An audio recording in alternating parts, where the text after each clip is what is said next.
Bonjour.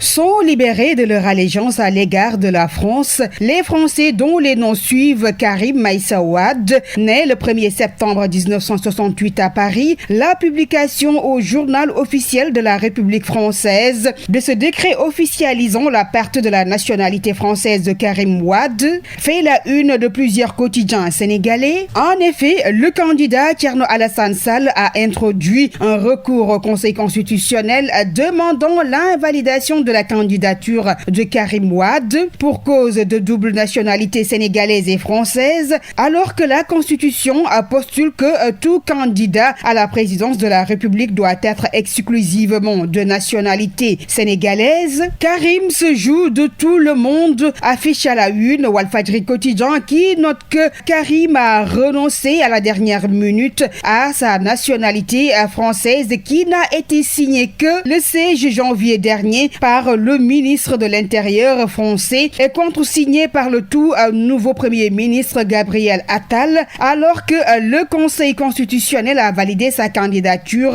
depuis bientôt une semaine, au moment où le renoncement n'était pas encore officiel, écrit le journal. Toujours dans cette affaire, Karim Wade, Mouy Amadouba, note le journal La Critique. Direct News estime que Wade fils a été pris main dans le sac face à la validation de sa candidature. L'Observateur y va avec un jeu de mots, crime ou Karim imparfait, tout en s'interrogeant sur l'impact du décret français sur la décision attendue du Conseil constitutionnel. Thierno Alassane Sall, Karim Amadouba à couteau tiré, souligne Témoin quotidien. À en croire à nos confrères du journal, entre Thierno Alassane Sall, Karim Wade, c'est la guerre. Les dessous de cette guerre discrète à lire dans les colonnes du journal Le Public. Pour le quotidien LAS, le dernier mot revient alors au Conseil constitutionnel qui a reçu 3 recours de candidats contre d'autres en lice pour la présidentielle de 2024.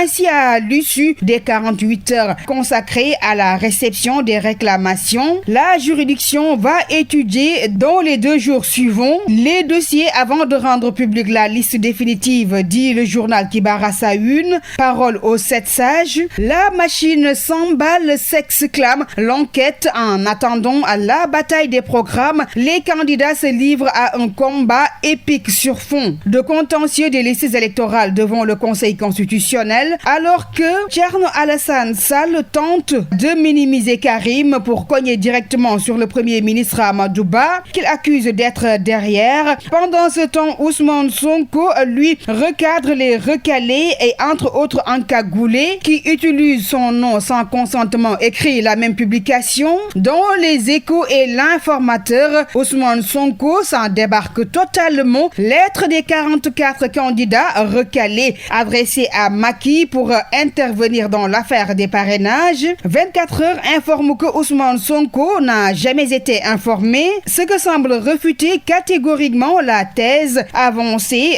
dont Source A qui titre que le PASTEF était bel et bien au courant. Joint par le journal, Moustapha Sarré admet avoir signé la résolution qui a été prise dans ce sens. Et puis parlons de sport pour finir cette revue des titres. Gana Gueye, Nampalys, Pape Makhtar prêt concernant le prochain match des Lions. Le journal Record se pose la question à savoir si Alioune Cissé va retoucher le milieu terrain. C'était tout pour la revue des titres. Merci de l'avoir suivi. À vous pour le reste, Serid Moussa Kane.